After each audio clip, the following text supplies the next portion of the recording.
This is Covering the Spread, part of the FanDuel Podcast Network. After a delightful opening week in college football, pretty fun slate once again for week 2. Not quite the headliners of Texas taking on Ohio State and stuff like that, but still some pretty fun games and big rivalries on tap for week 2. Today, we're going to talk to Kent Padgett of FanDuel, getting his read on the biggest games across week 2 in college football and his favorite bets at FanDuel Sportsbook. Welcome on into Covering the Spread, a FanDuel Research podcast. My name is JimSannes. I am a managing editor for FanDuel Research. Joined here as mentioned by Kent Padgett. Find him on X at Kent Sports 24. He's, of course, on TikTok as well at Kent Sports. Find him on all of the FanDuel socials as well. Kent, happy week 2. How you doing today? Doing great, man. Thanks for having me. How are you? You bet. Excited. We got a full week of college football in the books. Most of the fun games lived up to the hype. I know Michigan or Texas, Ohio State, not quite as high scoring as expected, but I still thought the week 1 provided what we needed as a culture to get things back on track in the opener. Completely agree. And it was not short of narratives and fun little freezing cold takes being revisited, and just everybody had an opinion. You would think after 4 straight days of football, Arch Manning's a bust, Bill Belichick can't coach, Alabama is sorry. Naturally. When you just scroll the internet, there's so many flaming hot takes going around. It's great, but it's also just added to the conversation. So, and I'm sure none of those takes will look stupid by the end of this week. That's never happened in the past before. So we're going to break down week 2 in college football. Talk to Kent as well about his read, some takeaways from week 1, and then get you ready for his favorite bets across week 2 as well. But first, a reminder to make sure you're subscribed to Covering the Spread wherever you get your podcast. Tomorrow, got a show coming with Minty Bets. You're going to break down our favorite bets for NFL week number 1, talking about that Bills versus Ravens game and much more to get you set for NFL week 1. Covering the Spread podcast feed, but also the FanDuel Football Betting YouTube page. That is a home of not just Covering the Spread, but also the Heat Check, our DFS show. That'll be Thursday, noon Eastern, on the FanDuel Football Betting YouTube page. If you want to play some DFS this week on FanDuel, check out that as well. So FanDuel Football Betting YouTube page, subscribe there. Leave us a thumbs up. We appreciate those of you tuning in on YouTube as always. FanDuel's getting you ready for kickoff with an offer you don't want to miss. New customers can bet just $5 and get $300 in bonus bets if you win. That's right. Pick a bet $5, and if it wins, you'll unlock $300 in bonus bets to use all across the app. You can build parlays, bet player props, ride the live lines, whatever your style. FanDuel has you covered. The NFL season is finally here. The only question is, are you ready to play? Must be 21 plus and present in select states. For Kansas, in affiliation with Kansas Star Casino, or 18 plus and present in DC, Kentucky, or Wyoming. First online real money wager, only $5 first deposit required. Bonus issued as non-withdrawable bonus bets, which expire 7 days after receipt. Restrictions apply. See terms at sportsbook.fanduel.com. Gambling problem? Call 1-800-GAMBLER or visit fanduel.com/RG. Call 1-888-79-7777 or visit ccpg.org/Chat Connecticut. Visit MD Gambling Help.org in Maryland. Hope is here. Visit gamblinghelplinema.org or call 800-327-5050 for 24/7 support in Massachusetts, or call 1-877-8-HOPE-NY or text OPENY in New York. Now, Kent, we'll dive into week 2 here in just 1 second. But first, I want to talk to you about your big takeaways from week 1, because yes, we had the overreactions and those are going to, look very stupid very soon, but there are still some actionable takeaways too. So what to you were the biggest takeaways for you in week 1? Yeah, I'll rattle through kind of just a quick game-by-game sentence takeaway. So Ohio State's defense is going to be awesome, and I think we are let's just give Arch Manning a break here, because that was a Matt Patricia defense defending national champs. Caleb Downs is people act like he's a bust already. Let's just relax. He'll be fine. It was really I know he started 2 games last year. This is his first year. Yeah. So I'm not worried at all about Texas. Now, Alabama, people are freaking out about this, acting like it's Michigan losing to App State. I think Florida State's back, and I think that in 3 months when we're doing the college football playoff selection, 12 teams are getting in the playoff. I think Florida State's going to win 8 or 9 games. This Alabama loss isn't going to look that bad. And if Alabama can, they've got a tough schedule in the SEC. keep it to 2 losses in the conference, which is doable, like they are probably going to be in that ranked 15 range and have an argument for the playoff. Like, unless the wheels fall off completely, but like people forget it's a 12-team playoff, and we had a 12-team playoff for years in the NFL, and nobody overreacted like this after week 1 if there was an upset. So I think everybody just needs to exhale. Now, LSU looked awesome. Florida State looked awesome. Yeah. Ohio State's defense looked great, and I think JimSannes can make plays when they need him. But I'll give those teams their flowers for their big week 1 wins against a tough opponent. But for the guys that took losses, like just pump the brakes. You'll probably be fine. And especially because a lot of those, like you said, those losses were to teams we expect to be good, or at least have the potential to be good. And that's where we want to have reserved judgment. Absolutely. And I don't want to punish teams for losing a tough week 1 game. Like I want teams to keep scheduling tough week 1 games. Exactly. So let's not punish them. And again, like when we are sitting down in 3 months talking about what teams should be making the playoffs, like a quality loss all the way back in week 1 I don't think it's going to tip the scales one way or the other. So, kind of a mulligan week for the teams that lost. The teams that won, good on you. Give you your flowers. You look great. But, we still have 3 months of craziness to get through. I don't think week 1 is going to be the only crazy week we see. No, it definitely will not be. So let's talk about week number 2 and begin with one of those big rivalries we alluded to earlier on that kind of, I think, highlights this week. That is Iowa taking on Iowa State. Right now, FanDuel Sportsbook, Iowa State favored by 2.5, and the total in this game sits at 41.5. Iowa State, of course, playing that doubling game a couple weeks ago, claw back to get the win there. Both teams got pretty convincing wins in week 1. Any bets you like here, Kent, for Iowa taking on Iowa State?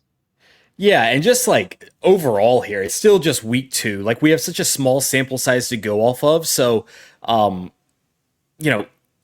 what I've seen, I'm just going off what I've seen so far. So Iowa fans, don't come after me. But all I've been hearing all offseason is like, this isn't your older brother's Hawkeyes. They've got this new quarterback, Gronowski. He's going to sling it.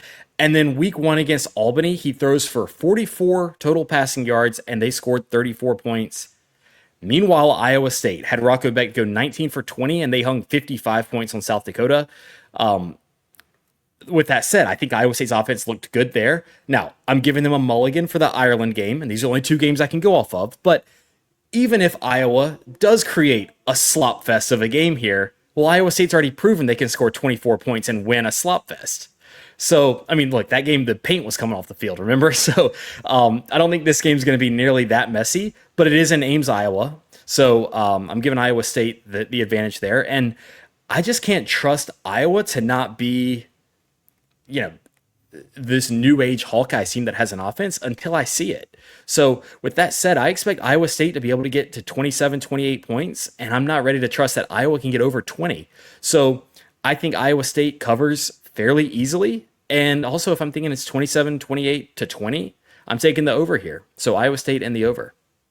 Yeah, looking right now at FanDuel Sportsbook, the -2.5 on Iowa State is -122. The over is 41.5 at -110. If you were to parlay those together, a same game parlay at FanDuel Sportsbook, that is +224 as things stand right now. So that's one consideration there. But like you said, Iowa State has kind of proven that they can win a close game. And I know it's not like an important thing always, because good teams, great teams don't play a lot of close games because they blow people out. But like it is, especially in this era of college football where you have as much changeover year over year, I do think that kind of being in situations does matter. And if it's going to be a close game, that could be something that like they can at least lean on, having that experience and knowing they can pull through in a tight situation. Yeah, and I like what you said about this new age of football where it's like, a lot of new transfers and new teams, and they do have, this is their 3rd game. So they've got more continuity already than Iowa. They've played, the extra games. So also Big Noon Kickoff is there. Like the hype is going to be crazy for the Cyclones. So, I think 2.5 is kind of laughable. I think they cover pretty easily. Yeah, Big Noon Kickoff is there as it should be to give this glorious rivalry the respect that it deserves. So that's Kent is on Iowa State -2.5 and the over 41.5. That is at -110. Let's talk now about Ole Miss at Kentucky. Also should be a pretty fun game. Not the tightest spread by any means. Right now, FanDuel Sportsbook, Ole Miss favored by 10.5, and the total in this game is at 50.5. And Ole Miss looked really good in their first game without Jackson Dart. covered, or they played just really impressively there. Can they cover a big number here, though, on the road in the SEC against Kentucky? Yeah, so remember Kentucky last year upset them in this spot. So a little bit of an Ole Miss revenge game, but this time it's at Kentucky. And so basically, I like Ole Miss here. And I actually talked to a guy who is down in Ole Miss, maybe biased, but literally met him at like a golf tournament I was at for FanDuel, and he just wanted to talk Ole Miss football. And I was like, I'm all ears. According to him, the offense isn't skipping a beat, and that was the word around the coaching staff in the summer was like, oh, we've got one here. We'll just keep the train rolling. There's no changes from the Jack Snart offense to the Austin Simmons offense. This is his first year focusing fully on football. He was a baseball player. They gave him all this NIL money, and part of the deal was you're going to be the quarterback. You quit that baseball team. So I think his potential is huge. And I like Zach Calzada, the veteran quarterback at Kentucky, but they played Toledo week 1, kind of snuck by. And meanwhile, Ole Miss has looked awesome, or did look awesome. They hung 63 on Georgia State. So last year, Kentucky did win in Oxford, but it kind of felt like they snuck up on Ole Miss, and it was like a look ahead game for Ole Miss. That's not happening this year. Lane's got some firepower, with this new quarterback, and I think Ole Miss kind of hands it to him. I could see this being 35-17 Ole Miss. So, the over under is right at 51.5. I think that's probably right on with what I'm expecting, but Ole Miss 10.5. I expect them to clear double digits fairly easily. I think they'll win by 17-20. And that's the thing about Lane Kiffin is with him, you don't need an NFL caliber quarterback to be a really efficient passing offense. They had that last year. Jackson Dart has looked awesome in the preseason. And that's a bonus for sure.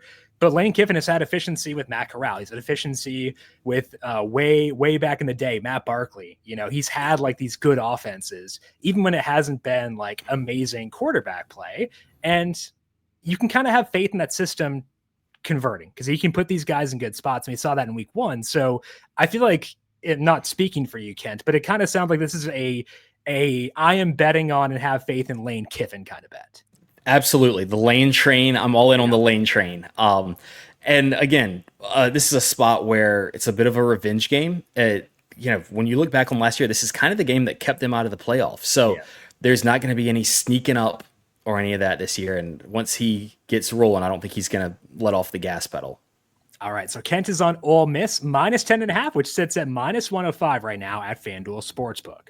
Let's talk now about what I think is the best game of the week. That is Michigan taking on Oklahoma. Couple fresh faces at quarterback in this one. And right now at FanDuel Sportsbook, Oklahoma sitting as a 5.5 point favorite in this one. The total in this game is at 45.5. Obviously, last week was a debut of Bryce Underwood. Looked really good, but now going the road, taking on John Mateer and Oklahoma in this game. What's your read on this one, Kent?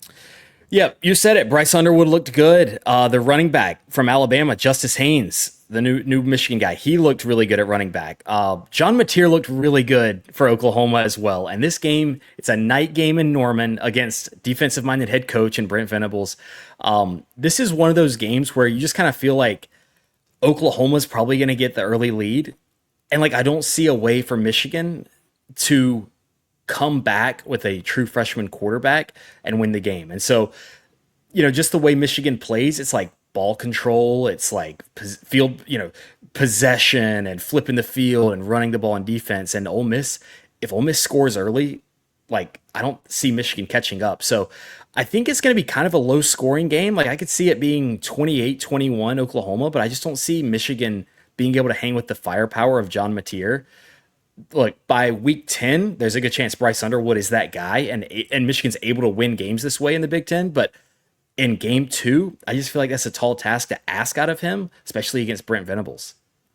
And like you said, it's the first situation where he might face a negative game script. And for a true freshman quarterback, that is a very different situation where you have to scramble. You have to make plays to make up ground. And that's tough, man. Not a lot of quarterbacks can do that. That's not anything against him. It's more so saying it's a very tough setup, and experiencing that negative script for the first time where the defense could pin its ears back. Again, a Brent Venables defense, as you said, that's pretty scary. And it's just it's a tough setup to be in for the first time in your career. And those fans are going to know it too. Yeah. I mean, that place is going to be rocking. Yeah. All right. So Kent is on Oklahoma -5.5 in this game, -105. Underwood, probably going to be good in the long run. Just a very tough setup here overall against this kind of defense on the road as a 5.5 point dog. That's a lot of factors working against him for his second career start. Okay, Kent, let's open up the board. Where else is seeing value across week 2 at FanDuel Sportsbook? So let's go to the state of Texas, and we've got a good one with Baylor against SMU. Now, shout out to Baylor for scheduling Auburn and SMU. Also, because of their Big 12 schedule, they've got Arizona State week 4. Now, I really like this Baylor team. Like Sawyer Robertson, their quarterback, I think he's awesome. He looked really good in the fourth quarter against Auburn when he was having to throw the ball. I just can't see a scenario where this Baylor team starts out 1-3. So they took the loss to Auburn. Again, Arizona State will be favored in 2 weeks. This is kind of a must-win game for Baylor. And I know it's at SMU, but it's one of those noon games where it's like, it's on the CW network. It's almost one of those where you're like, this could be a spot where, Baylor comes out fresh off a physical game against Auburn in prime time on Friday night. They're ready to hit somebody in the mouth, and SMU's coming off a fairly easy week 1 win, and it's a noon game on CW network, or 11 a.m. local time. So I think Baylor needs this more, and I think honestly, if these teams were on a neutral field, I think Baylor would win anyways. So I'm getting 3 points as Baylor's +3 right now. So I'm taking Baylor +3 there. And I think it's just like a play where they need it more. They're more awake and they're more ready coming off the Auburn game. So Baylor over SMU is kind of my sneaky little extra play here. Yeah, definitely a tough spot here for sure. Now, this one has moved to 2.5. It is now at 2.5 -110. Are you still okay with that, despite the fact it has come off 3? Honestly, I think Baylor wins the game outright. Okay. So I mean, the money line play is probably going to be what I go with here, but just the fact I'm getting points, that's automatic. Yeah. I'm taking the money line for Baylor here is +108. So Kent is riding with that and riding with Baylor in, like you said, kind of a must-win game based on how tough their schedule is. Again, kudos to them for being willing to schedule this tough of a road, but very tough game for them on the road against SMU. Really fun quarterback play there at SMU too. So tough spot for Baylor, but Kent does have faith they can get the job done. That is all that we have here for today on Covering the Spread. Big thank you once again to everyone for tuning in. Appreciate all of you as always. And Kent, good to get you back in the mix here today. We're getting intel on the ground at PG Tour events. We're getting scouting reports on, young quarterback play, talking the lane train, all that. It was great to have you back on the show. Good luck to you in week 2. I look forward to talking to you again soon. Absolutely, man. Let's do it. Check out Kent on X at KentSports24. He is on TikTok at Kent Sports, and find him on the FanDuel socials across the board as well. I am on X and Blue Sky at JimSannes. You can find me on Threads at Jim.Sannes, and check out FanDuel Research on X at FanDuel Research. Big thank you to our YouTube producer, Justin Lane, for his work on the video side of things. Thank you, Justin, as always. And thank you to everyone for tuning in. Good luck to you with your bets for week 2. We'll talk to you once again tomorrow to break down NFL week number 1. This has been Covering the Spread, a FanDuel Research podcast.